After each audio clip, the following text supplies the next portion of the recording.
મિત્રો, અમેરિકા નામ સાંભળતા જ આંખોમાં એક અલગ ચમક આવી જાય છે, ખરું ને? દરેક મા બાપનું સપનું હોય છે કે તેમનો દીકરો વિદેશમાં જઈને ખૂબ નામ કમાય, સમાજમાં વટ પડે કે મારો દીકરો તો અમેરિકા છે. પણ શું તમે ક્યારેય વિચાર્યું છે કે એ ચમકતી દુનિયાની પાછળ, બંધ દરવાજાની પાછળ કેટલાય વૃદ્ધ મા બાપના ડુસકા સંભળાતા નથી? મિત્રો, આજે હું તમને જે કહાની સંભળાવવા જઈ રહ્યો છું તે કોઈ કલ્પના નથી, પણ એક સત્ય ઘટના પર આધારિત છે. એક એવી ઘટના જેણે અમેરિકાના ડોલર અને સંબંધો વચ્ચેનો અસલી ચહેરો ખુલ્લો કરી દીધો. આ વાર્તા છે વહાલના વીજા પર બોલાવાયેલા પણ બાળક સાચવવા માટે રાખેલા લાચાર મા બાપની. તમારા હૃદયને મજબૂત રાખીને સાંભળજો. વડોદરાના એક મધ્યમ વર્ગીય વિસ્તારમાં આવેલી શાંતિ નિકેતન સોસાયટીમાં આજે હરખનું ઘોડાપુર ઉમટ્યું હતું. હરિભાઈ અને જયાબેનના ઘરનો ઉમરો આજે પાડોશીઓની અવરજવરથી ઘસાઈ રહ્યો હતો. કારણ જ એવું હતું, તેમના એકના એક દીકરા રોહિતે, જે અમેરિકા સ્થાયી થયો હતો, તેણે માતા પિતાને કાયમ માટે નહીં તો પણ 6 મહિના માટે અમેરિકા બોલાવ્યા હતા. હરિભાઈ, તમારું નસીબ તો જુઓ, દીકરો અમેરિકાથી સામે ચાલીને બોલાવે છે. બાકી અત્યારના છોકરાઓ તો મા બાપને ભૂલી જાય છે. પાડોશી કનુભાઈએ પેંડો મોઢામાં મૂકતા કહ્યું. હરિભાઈની છાતી ગજ ગજ ફૂલી રહી હતી. તેમણે ગર્વથી મૂછો પર હાથ ફેરવતા કહ્યું, અરે કનુભાઈ, સંસ્કાર, આ સંસ્કારનું સિંચન છે. રોહિત ભલે 7 સમંદર પાર હોય, પણ એનું દુલ તો હજુય દેશી જ છે. ત્યાં મારા પુત્ર દક્ષને સાચવવા માટે અમેરિકન આયા મળી રહે છે, પણ રોહિતનું કહેવું છે કે પપ્પા, દક્ષને દાદા દાદીના ખોળાના સંસ્કાર મળવા જોઈએ. બસ આ સાંભળીને અમારું મન ભરાઈ આવ્યું. રસોડામાં જયાબેન પણ એટલા જ વ્યસ્ત હતા. બેગનું વજન લિમિટમાં છે કે નહીં તેની ચિંતા તેમને નહોતી, પણ રોહિતને ભાવતો ગુંદર પાક, મેથીના થેપલા અને અથાણાની બરણીઓ કેવી રીતે ગોઠવવી તેની મથામણ ચાલતી હતી. જયાબેનના મનમાં એક જ રટણ હતું, મારો રોહિત ત્યાં ઘરનું જમવાનું મિસ કરતો હશે. આરતી વહુ તો નોકરીવાળી રહી, એને ક્યાં ટાઈમ મળતો હશે? આખરે વિદાયનો દિવસ આવ્યો. એરપોર્ટ પર જતી વખતે હરિભાઈની આંખોમાં પાણી હતા, પણ એ આંસુ વિરહના નહોતા. એ તો દીકરાને અને પૌત્રને મળવાની ખુશીના હતા. પ્લેનમાં બેઠા પછી આખી મુસાફરી દરમિયાન બંને ઊંઘી શક્યા નહીં. 24 કલાકની લાંબી મુસાફરી, પગમાં સોજા આવી ગયા હતા, કમર અકળાઈ ગઈ હતી, પણ દિલમાં એક જ ઉમંગ હતો, બસ હવે થોડી વારમાં આપણો રોહિત સામે હશે. વોશિંગ્ટન ડીસીના ડાલેસ એરપોર્ટ પર ફ્લાઇટ લેન્ડ થઈ. ઇમિગ્રેશનની લાંબી લાઈનો પૂરી કરીને જ્યારે હરિભાઈ અને જયાબેન લગેજ ટ્રોલી ધકલતા બહાર આવ્યા, ત્યારે તેમની નજર ભીડમાં પોતાના કાળજાના કટકાને શોધી રહી હતી. એ રહ્યો, જો જયા, પેલો ઊભો આપણો રોહિત. હરિભાઈએ ઉત્સાહથી આંગળી ચીંધી. રોહિત ત્યાં ઊભો હતો, પણ તેના ચહેરા પર એરપોર્ટ અરાઇવલ ગેટ પર જોવા મળતી સામાન્ય ઉત્તેજના કે સ્મિત નહોતું. તે સતત પોતાની કાંડા ઘડિયાળ અને મોબાઈલમાં જોઈ રહ્યો હતો. હરિભાઈએ લગભગ દોડતી ચાલે તેની પાસે પહોંચીને સાદ પાડ્યો, બેટા રોહિત. રોહિતે ફોન ખિસ્સામાં મૂક્યો. હરિભાઈ તેને ભેટવા માટે હાથ ફેલાવીને આગળ વધ્યા, પણ રોહિતે માત્ર એક ઔપચારિક સ્મિત આપીને દૂરથી જ કહ્યું, હાય પપ્પા, હાય મમ્મી. ફ્લાઇટ લેટ હતી કે શું? બહુ વાર લગાડી. હરિભાઈના ફેલાયેલા હાથ હવામાં જ રહી ગયા. તે ક્ષણે તેમને લાગ્યું કે જાણે કોઈએ ગરમ પાણી પર ઠંડુ પાણી રેડી દીધું હોય. પગે લાગવું તો દૂર, દીકરો પ્રેમથી ભેટ્યો પણ નહીં. જયાબેને વાત વાળતા કહ્યું, બેટા, ઇમિગ્રેશનમાં બહુ ભીડ હતી. તું કેમ છે બેટા? અને મારો દક્ષ ક્યાં છે? દક્ષ ઘરે છે. ચાલો હવે, મારે કાલે ઓફિસ પણ છે. રોહિતે ટ્રોલી તરફ હાથ કર્યા વગર જ ચાલવા માંડ્યું. હરિભાઈ, જેમના પગ મુસાફરીને કારણે દુખતા હતા, તેમણે ભારે ટ્રોલીને ધક્કો માર્યો. દીકરો આગળ ખાલી હાથે ચાલી રહ્યો હતો અને બાપ પાછળ સામાન ઘસડી રહ્યો હતો. આ દ્રશ્ય વિદેશની ધરતી પર પહેલું કડવું સત્ય હતું. પાર્કિંગમાં પહોંચ્યા. એક ચમચમતી મોટી ગાડી પડી હતી. હરિભાઈને થયું કે વહુ આરતી બહાર નીકળીને સ્વાગત કરશે, પણ ગાડીનો કાચ બંધ હતો. રોહિતે ડિક્કી ખોલી. પપ્પા, સામાન જલ્દી મૂકી દો, રોહિતે કહ્યું. હરિભાઈએ જેવી એક બેગ ઊંચી કરી, ત્યાં જ ગાડીનો દરવાજો ખુલ્યો નથી, પણ કાચ થોડો નીચે ઉતર્યો. અંદરથી આરતીનો અવાજ આવ્યો, રોહિત, ચેક કરજો, બેગના વ્હીલ્સ ગંદા છે, સીટ કવરને અડવા ન જોઈએ. જયાબેન આરતીનું મોઢું જોવા આતુર હતા, પણ આરતી ગાડીમાંથી નીચે પણ ન ઉતરી. માત્ર કાચમાંથી સૂચના આપીને કાચ પાછો સડાવી દીધો. હરિભાઈના હાથમાંથી બેગ સરકી ગઈ હોત તો સારું હતું, પણ આ અપમાન તેમના હૃદય પર જે રીતે પડ્યું તે વધારે ભારે હતું. કોઈ પણ જાતના ભાવ વગર ચૂપચાપ સામાન ગોઠવાઈ ગયો. ગાડીમાં સ્મશાનવત શાંતિ હતી. હરિભાઈએ હિંમત કરીને પૂછ્યું, વહુ બેટા મજામાં છો ને? આરતીએ આગળની સીટ પરથી પાછળ જોયા વગર જ જવાબ આપ્યો, હા, પણ બહુ ટાયર્ડ છું. આજે ઓફિસમાં બહુ કામ હતું. ઘર આવ્યું. અમેરિકાના આલિશાન મકાનો જોઈને જયાબેનની આંખો પહોળી થઈ ગઈ. રોહિત, આ તારું ઘર છે? હા, મોર્ગેજ પર છે, પણ આપણું છે. રોહિતે ગેરેજનો દરવાજો રિમોટથી ખોલ્યો. ગાડી ગેરેજમાં પાર્ક થઈ. હરિભાઈ અને જયાબેન જેવા ગાડીમાંથી ઉતર્યા અને સામાન લઈને ઘરની અંદરના દરવાજા તરફ જવા ગયા, ત્યાં જ આરતી લગભગ ચીસ પાડતા બોલી ઉઠી, સ્ટોપ પપ્પા, પ્લીઝ. સાંભળીને હરિભાઈ ડઘાઈ ગયા. તેમના હાથ ધ્રુજી ગયા. શું થયું બેટા? તમે આ બેગ પૈડા પર ઘસડીને અંદર લાવશો? ગેરેજનો ફ્લોર ગ્રીસવાળો છે અને અંદર મોંઘી કાર્પેટ છે. પ્લીઝ બેગ ઊંચકીને લાવજો. પૈડા અડવા ન જોઈએ. આરતીએ હુકમ છોડ્યો અને પોતાના પર્સ સાથે ઘરમાં ચાલી ગઈ. હરિભાઈની ઉંમર 65 વર્ષ હતી. બેગનું વજન 23 કિલો હતું. રોહિત ત્યાં જ ઊભો હતો. તેણે જોયું કે પિતા હાંફી રહ્યા છે. પપ્પા લાવો, હું એક લઈ લઉં. રોહિતે એક બેગ લીધી, પણ બીજી બેગ તો હરિભાઈએ જ ઊંચકવી પડી. કમરમાં એક સણકો આવ્યો, પણ મોઢામાંથી સિસકારો ન નીકળ્યો, કારણ કે અહીં દર્દ કરતા સ્વાભિમાન વધારે ગવાયું હતું. ઘરમાં પ્રવેશતાની સાથે જ ભવ્યતા દેખાય, પણ તેમાં ઉષ્માનો અભાવ હતો. જયાબેન અને હરિભાઈ સોફા પર બેસવા જતા હતા ત્યાં આરતી રસોડામાંથી બોલી, મમ્મી, પહેલા બાથરૂમમાં જઈને હાથ પગ ધોઈ લો અને કપડાં બદલી નાખો. તમે બહારથી આવ્યા છો, જર્મ્સ હશે. દક્ષ અહીં જ રમે છે.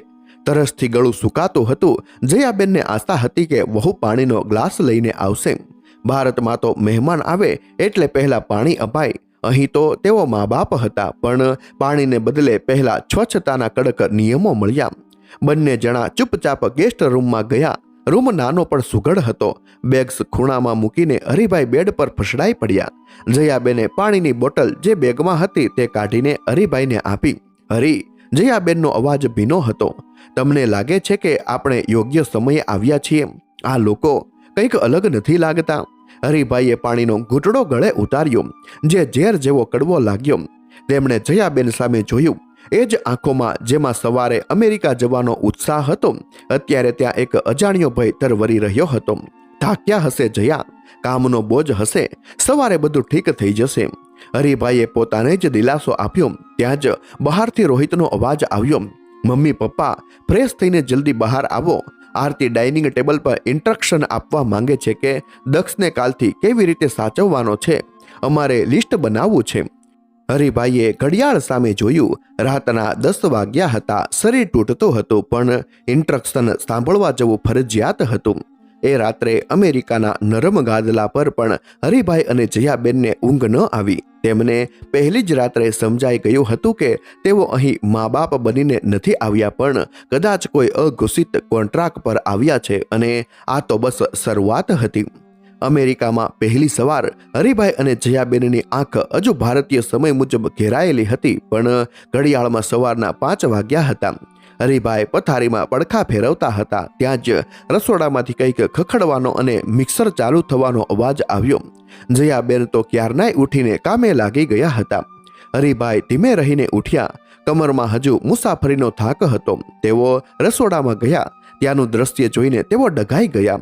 જયાબેન ગેસના 4 બર્નર પર એક સાથે રસોઈ કરી રહ્યા હતા. એક બાજુ ચા ઉકળતી હતી, બીજી બાજુ શાક વઘારાતું હતું અને ત્રીજી બાજુ દક્ષ માટે દૂધ ગરમ થતું હતું. જયા, આટલી વહેલી? હજુ તો સૂરજ પણ નથી ઉગ્યો. હરિભાઈએ પૂછ્યું. જયાબેને પરસેવો લૂછતા કહ્યું, ધીમે બોલો, ઉપર રોહિત અને આરતી સૂતા છે. રાત્રે આરતી કહીને ગઈ છે કે 7 વાગ્યે બંનેને નીકળવાનું છે, એટલે 6 વાગ્યા સુધીમાં લંચ બોક્સ તૈયાર હોવા જોઈએ, અને દક્ષ ઉઠે એટલે એનું બ્રેકફાસ્ટ પણ રેડી જોઈએ. હરિભાઈને યાદ આવ્યું ગઈકાલે રાત્રે ડાઇનિંગ ટેબલ પર થયેલી મીટિંગ. આરતીએ ફ્રિજ પર એક મોટું કાગળ ચોંટાડ્યું હતું, ડેઇલી શેડ્યુલ. તેમાં સવારે 5 વાગ્યાથી રાતના 10 વાગ્યા સુધીનું ટાઈમ ટેબલ લખેલું હતું. તેમાં ક્યાંય બા બાપુજી સાથે વાતો કરવી કે નિરાતે બેસવું એવો કોઈ ઉલ્લેખ નહોતો. 7 વાગ્યે રોહિત અને આરતી તૈયાર થઈને નીચે આવ્યા. આરતીએ રસોડામાં આવીને લંચ બોક્સ ખોલીને જોયું. મમ્મી, શાકમાં તેલ વધારે છે. અમે અહીં હેલ્થી ખાઈએ છીએ. પ્લીઝ ઓઇલ ઓછું વાપરો. અને હા, દક્ષને આજે નવડાવીને બ્લુ ટી શર્ટ પહેરાવજો. મારે સાંજે ફોટો લેવો છે. આટલું કહીને પગે લાગ્યા વગર કે ચાનો ઘૂંટડો ભર્યા વગર બંને ઓફિસ માટે નીકળી ગયા. જતા જતા આરતીએ એક ચેતવણી આપી. દરવાજો લોક છે, કોઈ બેલ મારે તો ખોલતા નહીં અને પાછળના યાર્ડમાં દક્ષને એકલો જવા દેતા નહીં. દરવાજો બંધ થયો અને જાણે જેલના તાળા વસાઈ ગયા. હવે ઘરમાં હતા માત્ર હરિભાઈ, જયાબેન અને 2 વર્ષનો દક્ષ. દક્ષ ઉઠ્યો અને રડવા લાગ્યો. જયાબેન તેને ચૂપ કરાવવા દોડ્યા. હરિભાઈએ તેને તેડવાનો પ્રયત્ન કર્યો, પણ દક્ષ અજાણ્યા ચહેરા જોઈને વધારે રડવા લાગ્યો. દાદા દાદી માટે આ પ્રેમ નહીં પણ પરીક્ષા હતી. દક્ષને નવડાવવો, તેના ડાયપર બદલવા, તેને ખવડાવવું, આ બધું એટલું આસાન નહોતું જેટલું રોહિતે ફોન પર કહ્યું હતું. બપોરના 3 વાગ્યા. ઘરના કામ અને દક્ષની સેવા કરીને હરિભાઈ અને જયાબેન થાકીને લોથપોથ થઈ ગયા હતા. હરિભાઈને ઘરમાં ગૂંગળામણ થવા લાગી હતી. વડોદરામાં તો તેઓ સાંજે મિત્રો સાથે ઓટલે બેસતા, મંદિરે જતા. અહીં તો બારીના કાચ સિવાય બહારની દુનિયા સાથે કોઈ સંપર્ક નહોતો. હરિભાઈએ જયાબેનને કહ્યું, જયા, ચાલને દક્ષને ટ્રોલરમાં બેસાડીને થોડું બહાર સોસાયટીમાં આંટો મારી આવીએ. મને અહીં અંદર ગભરામણ થાય છે. જયાબેને પણ હા પાડી. હરિભાઈએ ઉત્સાહથી દક્ષને ટ્રોલરમાં બેસાડ્યું. તેમણે બારણા પાસે જઈને હેન્ડલ ફેરવ્યું, પણ દરવાજો ખુલ્યો નહીં. ત્યાં જ ઉપરના ખૂણામાં લગાવેલા કેમેરામાંથી સ્પીકર પર ચાલુ થયું અને આરતીનો અવાજ ગુંજ્યો. પપ્પા, તમે આ શું કરો છો? ત્યાં તો હરિભાઈ ચમકી ગયા, જાણે ચોરી કરતા પકડાઈ ગયા હોય. તેમણે કેમેરા સામે જોઈને કહ્યું, બેટા, અમે જરાક બહાર આંટો મારવા. ના, આરતીનો અવાજ કડક હતો. તમને અહીંના રસ્તા ખબર નથી. તમે ખોવાઈ જશો તો પોલીસ પકડી જશે અને બહાર ઠંડી છે. દક્ષને શરદી થઈ જશે. પ્લીઝ, તમે લોકો બેકયાર્ડમાં રમો. મેઇન ડોર ખોલવાની જરૂર નથી. અને સ્પીકર બંધ થઈ ગયું. હરિભાઈનું અપમાન અને લાચારી આંસુ બનીને આંખમાં થીજી ગયા. તેઓ પોતાના જ દીકરાના ઘરમાં કેદી હતા. જે પિતાએ આખી જિંદગી સાયકલ ચલાવીને દીકરાને દુનિયા બતાવી હતી, આજે એ પિતાને ઘરની બહાર પગ મૂકવાની પણ મનાઈ હતી. સાંજે દક્ષ રમતિયાળ મૂડમાં હતો. તે સોફા પર કૂદાકૂદ કરતો હતો. હરિભાઈ તેને પકડવા ગયા ત્યાં જ દક્ષે ધક્કો માર્યો અને હરિભાઈનું સંતુલન બગડ્યું. તેઓ જોરથી કાર્પેટ પર પટકાયા. કમરમાં કટાક અવાજ આવ્યો અને એક અસહ્ય પીડાની લહેર આખા શરીરમાં ભરી વળી.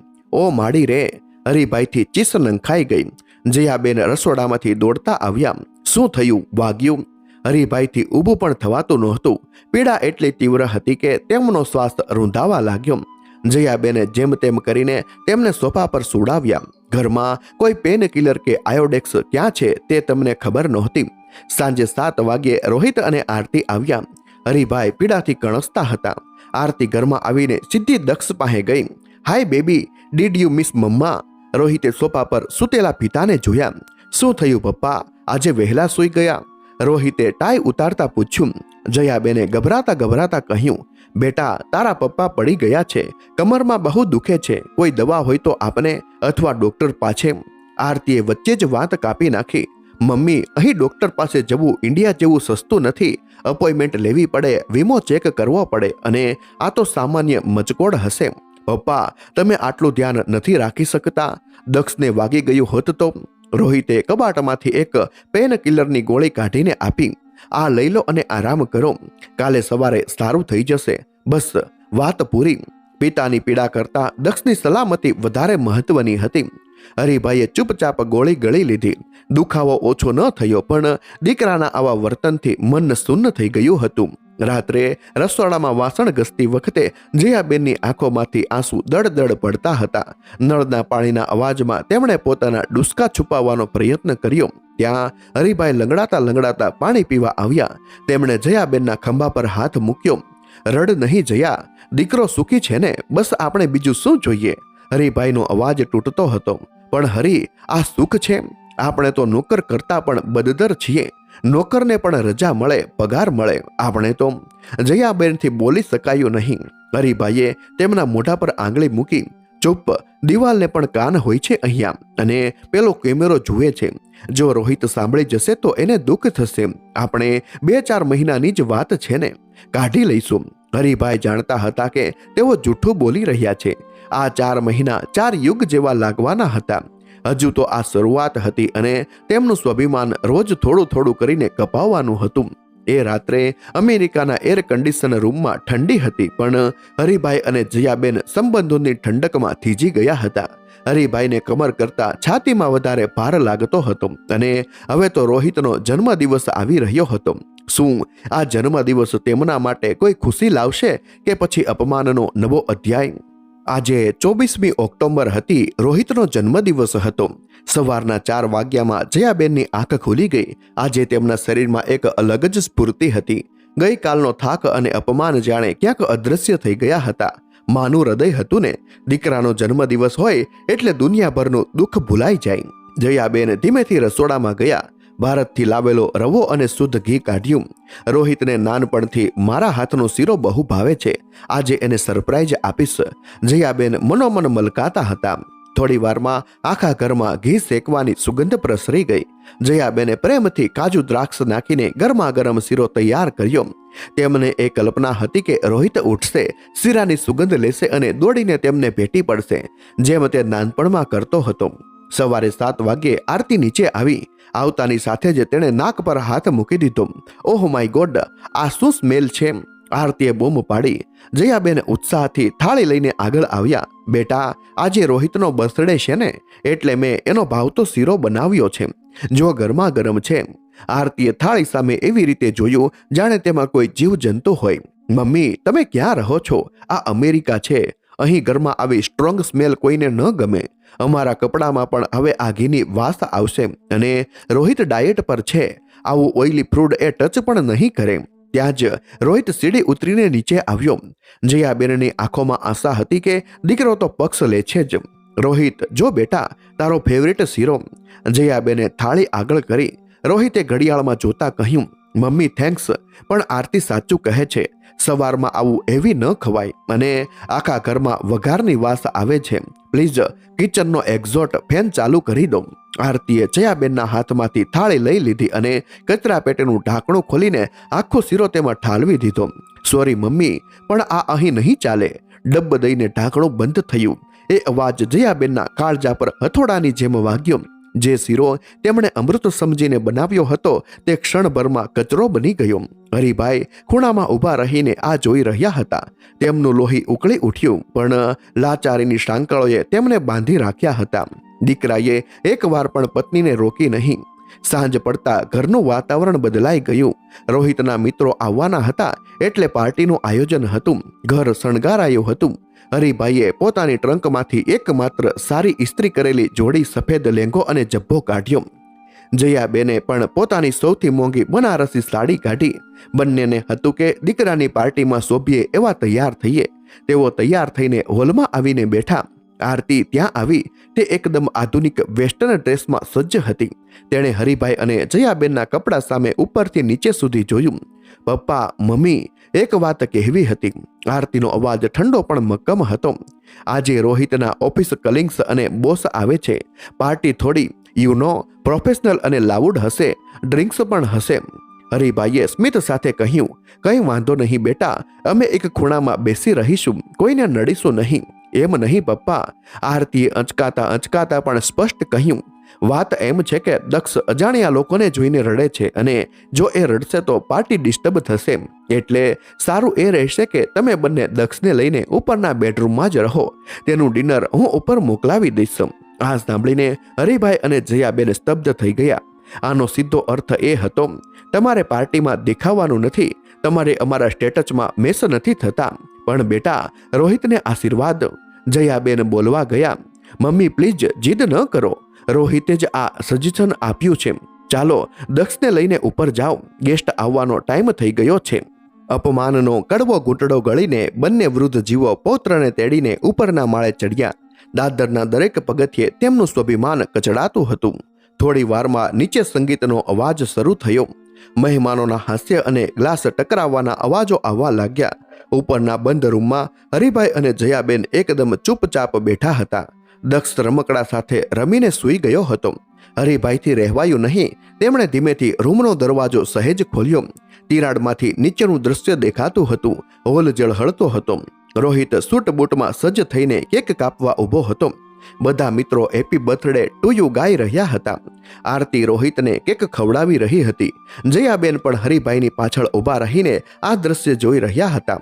તેમની આંખોમાંથી આંસુની ધાર વહેવા લાગી. હરી, જયાબેને ધ્રુજતા અવાજે કહ્યું, તમને યાદ છે રોહિત 5 વર્ષનો હતો ત્યારે આપણી પાસે પૈસા નહોતા, તો પણ તમે ઉછીના લઈને એના માટે મોટી કેક લાવ્યા હતા. આપણે આપણું પેટ કાપીને એને મોટો કર્યો અને આજે એની ખુશીમાં આપણી કોઈ જગ્યા જ નથી. હરિભાઈએ ધીમેથી દરવાજો બંધ કરી દીધો, જાણે એ દરવાજો હવે તેમના અને દીકરાના સંબંધો વચ્ચે કાયમ માટે બંધ થઈ ગયો હોય. તેમણે જયાબેનનો હાથ પકડ્યો. જયા, આપણો દીકરો હવે આપણો નથી રહ્યો, એ સાહેબ બની ગયો છે અને સાહેબોને મા બાપની નહીં મેનેજરોની જરૂર હોય છે. આપણે તો બસ આયા છીએ. હરિભાઈનો અવાજ સાવ તૂટી ગયો હતો. રાતના 11 વાગ્યા. પાર્ટી પૂરી થઈ. બધા મહેમાનો જતા રહ્યા. ઘર એકદમ શાંત પડ્યું. આરતી હાથમાં 2 ડિસ્પોઝેબલ પ્લેટ લઈને ઉપર આવી. તેમાં પાર્ટીમાં વધેલા પિઝાના ટુકડા અને થોડું સલાડ હતું. લો, જમી લેજો, હું બહુ થાકી ગઈ છું એટલે રસોઈ નથી બનાવી. આરતીએ પ્લેટ ટેબલ પર મૂકી અને જતી રહી. તે રાત્રે તે આલિશાન બેડરૂમમાં તે ઠંડા પિઝાના ટુકડા ગળે નીચે ઉતરતા નહોતા. એ ભોજન નહોતું, એ તેમના સંતાન તરફથી મળેલો તિરસ્કાર હતો. બંનેએ ખાધું નહીં, બસ એકબીજા સામે જોઈને મૌન રડી પડ્યા.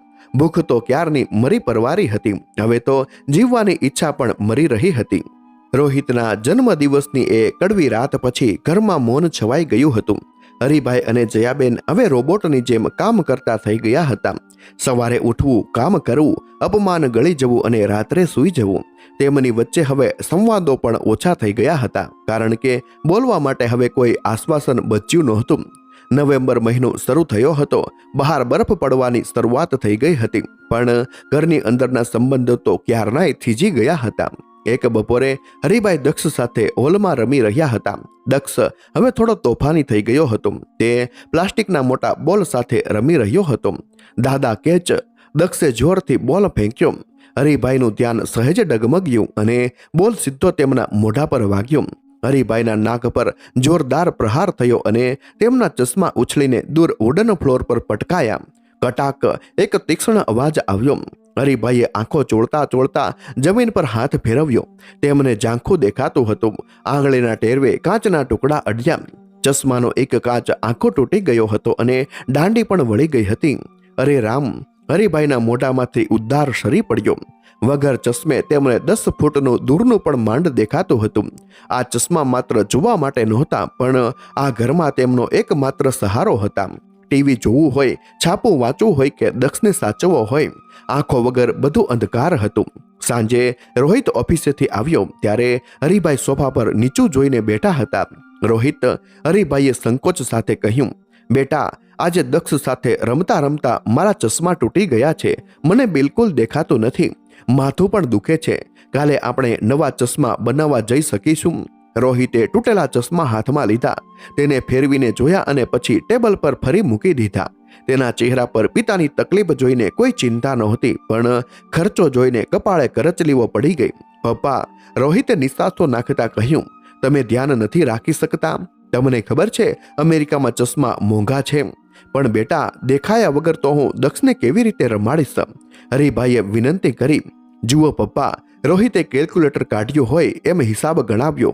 અહીં આંખ ચેક કરાવવાનો ચાર્જ $100 છે અને ફ્રેમ કાચના બીજા $200 થશે. કુલ $300, એટલે કે ભારતના લગભગ 25,000 રૂપિયા. એક ચશ્મા માટે 25,000 ખર્ચાય? આ તો ખોટે ખોટો વેડફાટ કહેવાય. દીકરાના આ શબ્દો સાંભળીને હરિભાઈ સ્તબ્ધ થઈ ગયા. જે પિતાએ આ દીકરાને એન્જિનિયર બનાવવા પોતાની પ્રોવિડન્ટ ફંડની મૂડી તોડી નાખી હતી, આજે એ દીકરો પિતાની આંખો માટે $300નો હિસાબ ગણતો હતો. તો હું શું કરું બેટા? હરિભાઈનો અવાજ ધ્રુજતો હતો. તમે એક કામ કરો, રોહિતે ઠંડા કલેજે કહ્યું, હમણાં ચલાવી લો. થોડા મહિનાની તો વાત છે. ઇન્ડિયા જઈને રસ્તામાં કરાવી લેજો. ત્યાં સુધી જૂના ચશ્મામાં કંઈક જુગાડ કરી લો. આટલું કહીને રોહિત પોતાના રૂમમાં ચાલ્યો ગયો. હરિભાઈ ત્યાં જ બેસી રહ્યા. તેમની આંખોમાં હવે સાચે જ અંધારું હતું, બહાર પણ અને અંદર પણ. રાત્રે જયાબેન રૂમમાં આવ્યા. હરિભાઈ તૂટેલા ચશ્મા હાથમાં લઈને બેઠા હતા. જયાબેનથી આ દ્રશ્ય જોવાયું નહીં. તેમણે ધીમે રહીને પોતાની સાડીના પાલવની ગાંઠ છોડી તેમાંથી એક નાનકડી પોટલી કાઢી. તેમાં થોડી ચોલાળેલી નોટો હતી. 100, 200 અને 500ની ભારતીય નોટો. જ્યારે તેઓ ભારતથી આવતા હતા ત્યારે સગા સંબંધીઓએ અને પડોશીઓએ શુકન તરીકે ચા પાણી માટે આ પૈસા આપ્યા હતા. જયાબેને આ પૈસા જીવની જેમ સાચવી રાખ્યા હતા. અરે લાવો તમારા ચશ્મા, જયાબેને કહ્યું. જયા, તું શું કરીશ? રોહિતે તો ના પાડી દીધી. હરિભાઈ નિરાશાથી બોલ્યા. જયાબેને કબાટમાંથી સેલો ટેપ પારદર્શક પટ્ટી શોધી કાઢી હતી. તેમણે તૂટેલી દાંડી પર પટ્ટી મારી અને તિરાડવાળા કાચને જેમ તેમ ગોઠવ્યો. આ પૈસા અહીંના ડોલર સામે કદાચ કચરો હશે. જયાબેને ભીની આંખે કહ્યું, પણ આ આપણું સ્વાભિમાન છે.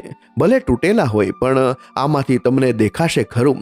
તમારે હવે રોહિત પાસે હાથ લંબાવવાની જરૂર નથી. હરિભાઈએ એ થીંગડા મારેલા ચશ્મા પહેર્યા. ડાબી આંખે તિરાડ દેખાતી હતી પણ સામે ઉભેલી જયાબેનની મમતા ચોખ્ખી દેખાતી હતી. એ રાત્રે હરિભાઈને સમજાયું કે ગરીબ તેવો નથી, ગરીબ તેમનો લાખોમાં કમાતો દીકરો છે. 4-5 દિવસ પછી રવિવારની સવારે બોમ્બ ફૂટ્યો. નાસ્તો કરતી વખતે આરતીએ એક કાગળ ટેબલ પર મૂક્યો. મમ્મી, પપ્પા, એક ગુડ ન્યૂઝ છે, આરતીએ કહ્યું. હરિભાઈ અને જયાબેને આશાભરી નજરે જોયું. શું તેમને ક્યાંક ફરવા લઈ જવાના છે? દક્ષનું એડમિશન અહીંની એક પ્રતિષ્ઠિત પ્રી સ્કૂલ અને ડે કેરમાં થઈ ગયું છે. આરતીએ સ્મિત સાથે કહ્યું. આવતીકાલથી દક્ષ સવારે 8 થી સાંજે 6 વાગ્યા સુધી સ્કૂલમાં રહેશે. ત્યાં તે બીજા બાળકો સાથે રમશે અને શીખશે. હરિભાઈને આનંદ થયો. અરે વાહ, આ તો બહુ સારું કહેવાય. પણ આરતીનું વાક્ય પૂરું નહોતું થયું એટલે રોહિતે આગળ વાત વધારી. હવે દક્ષ આખો દિવસ સ્કૂલમાં રહેશે તો તમારે લોકોએ આખો દિવસ ઘરમાં એકલા બોર થવું પડશે. તમારું અહીં ખાસ કોઈ કામ રહેતું નથી. એક સેકન્ડ માટે છન્નાટો સવાઈ ગયો. હરિભાઈના હાથમાંથી કોળિયો પડી ગયો. મતલબ સાફ હતો. કામ પતી ગયું, હવે તમારી જરૂર નથી. રોહિતે ટેબલ પર બીજો એક કાગળ મૂક્યો. એટલે મેં તમારી રિટર્ન ટિકિટ વહેલી કરાવી દીધી છે. આવતા રવિવારની ફ્લાઇટ છે. પણ બેટા, હજુ તો અમે માંડ 4 મહિના રહ્યા. વિઝા તો 6 મહિનાના છે. જયાબેન બોલ્યા. અમને દક્ષ વગર. મમ્મી, પ્રેક્ટિકલ બનો, આરતીએ કઠોરતાથી કહ્યું. અહીં રહેવાનો ખર્ચો, ઇન્સ્યોરન્સ, ગ્રોસરી અને હવે દક્ષની સ્કૂલ ફી પણ બહુ છે. તમે લોકો ઇન્ડિયા જઈને આરામ કરો ને, અહીં તો તમારે કામ કરવું પડે છે. હરિભાઈએ જયાબેનનો હાથ દબાવ્યો. તેમને ચૂપ રહેવા ઈશારો કર્યો. તેમને સમજાઈ ગયું હતું કે તેઓ અહીં મા બાપ તરીકે નહીં પણ પગાર વગરના ટેમ્પરરી સ્ટાફ તરીકે આવ્યા હતા. પ્રોજેક્ટ પૂરો થયો એટલે સ્ટાફ છૂટો. ભલે દીકરા, હરિભાઈએ થીંગડા મારેલા ચશ્મામાંથી દીકરા સામે જોઈને કહ્યું. તમને જેમ ઠીક લાગે તેમ, અમે તો તમારા સુખમાં રાજી. રોહિત અને આરતી ખુશ થઈ ગયા કે મા બાપ જલ્દી માની ગયા. કોઈ ડ્રામા ન થયો. પણ તેઓ જોઈ ન શક્યા કે સામે બેઠેલા 2 વૃદ્ધ જીવો અંદરથી સાવ ખાલી થઈ ગયા હતા. તેમનું અસ્તિત્વ, તેમનું વહાલ અને તેમની આશાઓ બધું જ એ રિટર્ન ટિકિટના કાગળમાં સંકેલાઈ ગયું હતું. હવે બસ સામાન પેક કરવાનો હતો. પણ આ વખતે સામાનમાં અમેરિકાની ભેટ સોગાદો નહીં પણ જીવનભર ન ભૂલાય એવા ઘા સાથે લઈ જવાના હતા. રવિવારની સવાર હતી. વિદાયનો દિવસ હતો. બેડરૂમમાં બેગ તૈયાર હતી. જ્યારે ભારતથી આવ્યા હતા ત્યારે આ બેગમાં લાડવા, અથાણા અને ખાખરાનો ભાર હતો, જેમાં મા બાપનો પ્રેમ ભરેલો હતો. આજે પાછા જતી વખતે બેગ સાવ હળવી હતી કારણ કે તેમાં દીકરા તરફથી મળેલી કોઈ ભેટ સોગાદ નહોતી. હતા તો માત્ર 4 મહિનાના અપમાનો અને ધોયા વગરના થોડા જૂના કપડાં. હરિભાઈએ કબાટ ખાલી કર્યો. ખૂણામાં પેલા થીંગડા મારેલા તૂટેલા ચશ્મા પડ્યા હતા. તેમણે એક પળ માટે તે જોયા અને પછી ખિસ્સામાં મૂક્યા. આ ચશ્મા હવે તેમને કાયમ યાદ અપાવશે કે અમેરિકાની ચકાચોદમાં સંબંધો કેટલા ઝાંખા હોય છે. ગાડીમાં સામાન મુકાયો. આરતી અને દક્ષ ઘરે જ હતા. આરતીએ ઔપચારિકતા ખાતર કહ્યું, bye mummy papa, have a safe flight. Daksh તો કાર્ટૂનમાં મશગુલ હતો. તેને દાદા દાદી જાય છે તેની કોઈ ખબર પણ નહોતી. જે દક્ષ માટે તેઓ અહીં આવ્યા હતા તેને એકવાર રમાડીને કે વહાલ કરીને જવાની પણ હિંમત ન ચાલી. રોહિત તેમને એરપોર્ટ મૂકવા જઈ રહ્યો હતો. રસ્તામાં હાઈવે પર ગાડી પૂરપાટ દોડતી હતી. અંદર સ્મશાન જેવી શાંતિ હતી. રોહિતે મૌન તોડતા કહ્યું, સારું થયું તમે લોકો આવ્યા. દક્ષ સેટ થઈ ગયો. હવે જુઓ, 2-3 વર્ષ પછી જ્યારે બીજું પ્લાનિંગ કરીશું ત્યારે તમને પાછા બોલાવીશું. ત્યારે તો તમને પણ ફાવી ગયું હશે. આ વાક્ય સાંભળીને હરિભાઈના કાનમાં સીધું તીર વાગ્યું. બીજું પ્લાનિંગ કરીશું ત્યારે. મતલબ કે તેઓ માત્ર જરૂરિયાતની વસ્તુ હતા. જરૂર પડે ત્યારે કબાટમાંથી કાઢવાના અને કામ પતે એટલે પાછા મૂકી દેવાના. હરિભાઈએ કંઈ જવાબ ન આપ્યો. તેઓ માત્ર કાચની બહાર સરકતા ઝાડ અને મકાનો જોઈ રહ્યા હતા. તેમની નજર શૂન્ય હતી. થોડી વારમાં એરપોર્ટ આવ્યું. ટર્મિનલ ગેટ પર રોહિત ગાડીમાંથી ઉતર્યો. સામાન ટ્રોલીમાં મૂક્યો. ચાલો પપ્પા, અહીંથી તમે જઈ શકો છો ને? મારે પાર્કિંગમાં ગાડી મૂકવી પડશે એટલે હું અંદર નથી આવતો. રોહિતે ઘડિયાળ જોઈને કહ્યું. ભારતમાં જે મા બાપ દીકરાને હોસ્ટેલ મૂકવા જતા ત્યારે જ્યાં સુધી બસ દેખાતી બંધ ન થાય ત્યાં સુધી હાથ હલાવતા ઊભા રહેતા. એ જ મા બાપને અમેરિકામાં દીકરો ડ્રોપ ઓફ ઝોનમાં ઉતારીને ભાગવાની ઉતાવળમાં હતો. ભલે બેટા, સાચવજે, જયાબેને ધ્રુજતા અવાજે કહ્યું. રોહિતે પગે લાગવાનું સૌજન્ય પણ ન દાખવ્યું. માત્ર હાથ હલાવીને ગાડીમાં બેસી ગયો. હરિભાઈ અને જયાબેન ત્યાં જ ઊભા રહીને ગાડીને જતી જોઈ રહ્યા. જ્યાં સુધી લાલ ટેલ લાઇટ દેખાય ત્યાં સુધી તેઓ જોતા રહ્યા. ગાડી વળાંક વળી ગઈ. હવે તેમની અને દીકરા વચ્ચે 7 સમંદરનું અંતર ફરીથી આવી ગયું હતું. ચેક ઇન પતાવીને તેઓ ફ્લાઇટમાં બેઠા. એ જ સીટ, એ જ પ્લેન, પણ માણસો બદલાઈ ગયા હતા. આવતી વખતે જે ઉત્સાહ હતો તે હવે ઊંડા આઘાતમાં ફેરવાઈ ગયો હતો. પ્લેન ટેક ઓફ થયું. અમેરિકાની ધરતી નીચે રહી ગઈ. વાદળોની વચ્ચે આવ્યા બાદ હરિભાઈએ જયાબેનનો હાથ પોતાના હાથમાં લીધો. જયાબેનનો હાથ બરફ જેવો ઠંડો હતો. જયા, હરિભાઈનો અવાજ ભારે હતો. બોલો. જયાબેનની આંખોમાંથી આંસુ વહેતા હતા. મને એક વચન આપ. હરિભાઈએ પત્નીની આંખમાં આંખ પરોવીને કહ્યું. આપણે ઘરે પહોંચીએ ત્યારે પાડોશીઓ પૂછશે, સગા વહાલા પૂછશે કે અમેરિકા કેવું હતું, રોહિત કેમ છે, વહુ કેવી છે. હરિભાઈ એક ક્ષણ અટક્યા, ગળું સાફ કર્યું અને પછી જે બોલ્યા તે પથ્થર હૃદયના માનવીને પણ રડાવી દે તેવું હતું. આપણે કોઈને સાચું નહીં કહીએ. આપણે કહીશું કે રોહિતે આપણને રાજાની જેમ રાખ્યા હતા. આરતી તો દીકરી જેવી સેવા કરતી હતી. આપણે ખોટું બોલીશું જયા. કારણ કે જો આપણે સાચું કહીશું ને તો લોકો આપણા દીકરા પર થૂંકશે અને હું મરી જઈશ તો પણ મારા દીકરાની બદનામી નહીં સહન કરી શકું. આપણે આપણું દુઃખ આપણી છાતીમાં જ દબાવીને લઈ જવાનું છે. જયાબેન ધ્રુજકે ને ધ્રુજકે રડી પડ્યા. પણ હરી, આટલું અપમાન? હા, અપમાન પી જવાનું. એ આપણો દીકરો છે, એનું ખરાબ આપણાથી ન બોલાય. આખી મુસાફરી દરમિયાન બંને મૌન રહ્યા. એકબીજાનો હાથ પકડી રાખ્યો, જાણે એ જ એકમાત્ર સહારો બચ્યો હતો. અમદાવાદ એરપોર્ટ પર ઉતર્યા ત્યારે ભારતની ગરમી અને ઘોંઘાટ પણ તેમને વહાલો લાગ્યો. ટેક્સી કરીને વડોદરાના રસ્તે પડ્યા. ઘર નજીક આવતું ગયું તેમ હરિભાઈના ધબકારા વધતા ગયા. જે ઘરને તેઓ ખાલી કરીને ગયા હતા હવે એ ઘરમાં ખાલીપો લઈને જઈ રહ્યા હતા. શાંતિ નિકેતન સોસાયટી આવી. ટેક્સી ઘરના દરવાજે ઊભી રહી.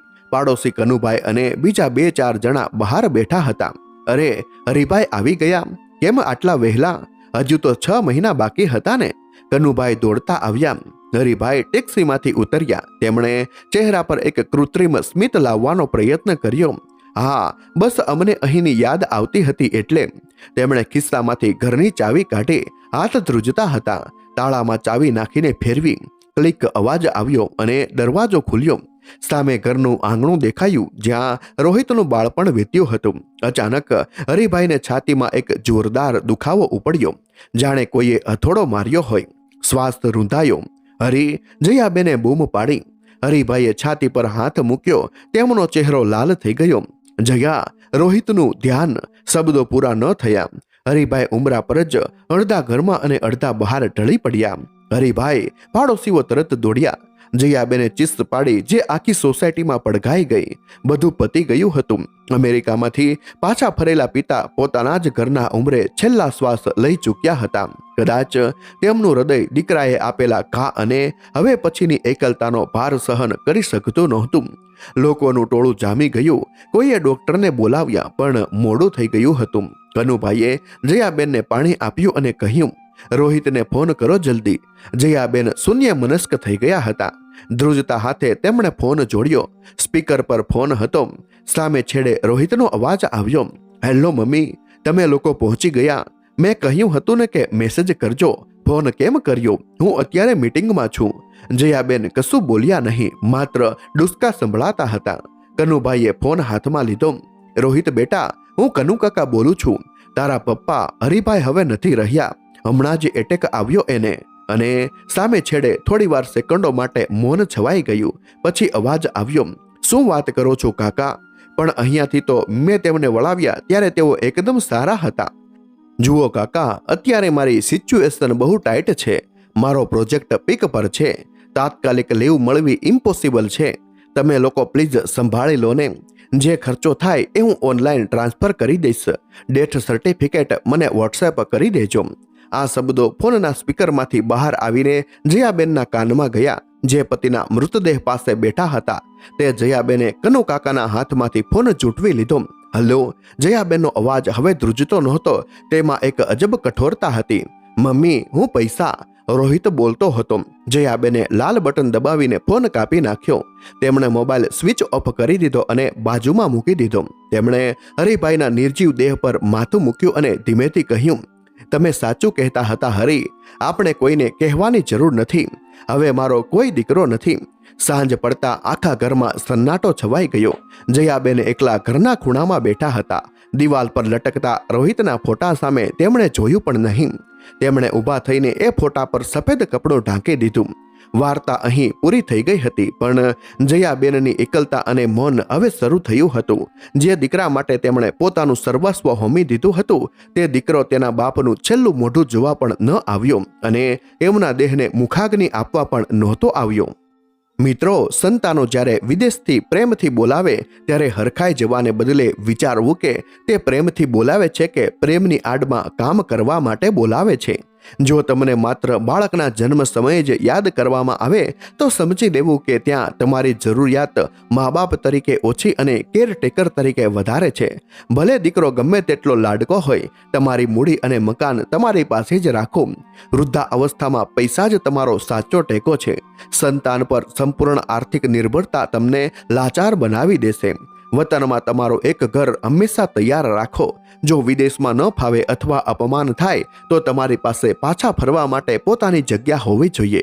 હરિભાઈની જેમ લાચારીમાં ત્યાં રહેવું ન પડે. દીકરા વહુને મદદ કરવી એ પ્રેમ છે, પણ જો તમને ઘરમાં નોકરની જેમ ટ્રીટ કરવામાં આવે, તમને આખો દિવસ કામ જ સોંપવામાં આવે અને બદલામાં માન સન્માન ન મળે તો ત્યાં અટકવું જોઈએ. તમારી શારીરિક ક્ષમતા મુજબ જ કામ કરો. તમે ત્યાં સામાજિક જીવન જીવવા અને પૌત્ર પૌત્રીને રમાડવા ગયા છો, ઘર કામ કરવા માટે નહીં. હરિભાઈ અને જયાબેને લોકો શું કહે છે એ ડરથી પોતાનું દુઃખ છુપાવી રાખ્યું અને પરિણામ ભયાનક આવ્યું. ખોટી આબરૂ સાચવવા માટે અત્યાચાર સહન ન કરો. જો સંતાનોનું વર્તન યોગ્ય ન હોય તો સ્પષ્ટ વાત કરો અથવા ભારત પાછા આવી જાઓ. સમાજની બીકે ઘોટાઈને જીવવા કરતા સ્વમાનભેર એકલા જીવવું શ્રેષ્ઠ છે. આ વાર્તા શીખવે છે કે તમે જે બાળકને આંગળી પકડીને ચાલતા શીખવ્યું છે તે મોટો થઈને તમને સહારો આપશે જ એ માન્યતા ભૂલ ભરેલી હોઈ શકે છે. તમારી ખુશીનો આધાર સંતાનો પર ન રાખો. તમારી જિંદગી, તમારા સુખ અને તમારા મિત્ર વર્તુળને સાચવી રાખો. મિત્રો, આ માત્ર એક કહાની નહોતી, પણ સમાજની એક એવી કડવી વાસ્તવિકતા હતી જે કદાચ આજે ઘણા ઘરોમાં બની રહી છે. ડોલરની ચમકમાં ઘણીવાર લોહીના સંબંધો કેવા ઝાંખા પડી જાય છે તે આપણે જોયું. જો હરિભાઈ અને જયાબેનની આ વેદનાએ તમારા હૃદયને પણ સ્પર્શ કર્યો હોય અને તમારી આંખોમાં પણ આંસુ આવી ગયા હોય તો આ વિડીયોને દિલથી એક લાઈક જરૂર કરજો. તમને શું લાગે છે, આમાં સૌથી મોટી ભૂલ કોની હતી, રોહિતની કે પછી હરિભાઈની અતિશય લાગણીની? તમારો જવાબ નીચે કોમેન્ટ બોક્સમાં જરૂરથી લખજો. સમાજમાં જાગૃતિ લાવવા માટે આ વિડીયોને તમારા મિત્રો અને પરિવારજનો સાથે બને તેટલો શેર કરજો. કદાચ કોઈ વૃદ્ધ મા બાપ આમાંથી બોધ લઈ શકે. આવી જ હૃદયસ્પર્શી અને જીવનના સત્યો સમજાવતી વધુ કહાનીઓ સાંભળવા માટે અમારી ચેનલને અત્યારે જ સબસ્ક્રાઇબ કરી લો અને બેલ આઇકન દબાવવાનું ભૂલતા નહીં. ફરી મળીશું એક નવી કહાની અને નવા બોધ સાથે. ત્યાં સુધી તમારા મા બાપને પ્રેમ કરતા રહેજો, કારણ કે એમનું સ્થાન દુનિયામાં કોઈ નથી લઈ શકતું. ખૂબ ખૂબ આભાર. જય શ્રી કૃષ્ણ.